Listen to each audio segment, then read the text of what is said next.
دوی خو وایي موږ ته چې د ښځو په کفر کې د اسلام کې د ښځو د حقوق نشته، دروغ وایي.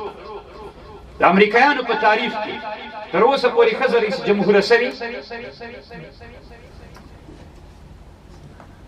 هلته ښځه وزیر دفاع سوې، غیر له وزارت خارجې نه چې وزارت خارجه یې ورکړې.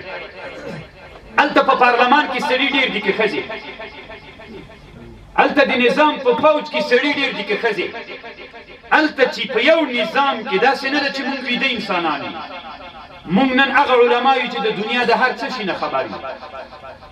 په یو وظیفه کې د ښځې او د نر تنخوا فرق لري. د فرانسې په وزارت دفاع کې فرق لري، د دوی فرق لري. مساوات نشته. دغه مساوات چغې د موږ دپاره وهي چې موږ څنګه بدنام کړي.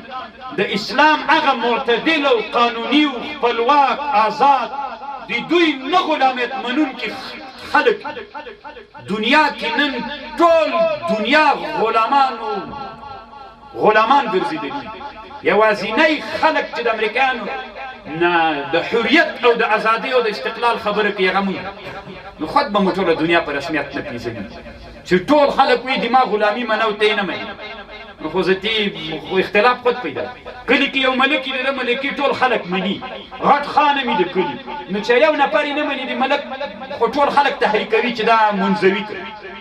موږ د دې لوی مغرور ملکي نه منو. موږ د اسلام په قانون کې دغه لوی جابر ظالم ملک نه منو. موږ خپل یو رب لرو، د هغه رب ته تسلیم سوي خلک د چا ملکي نه ډارېږو نه د چا ملکي منو.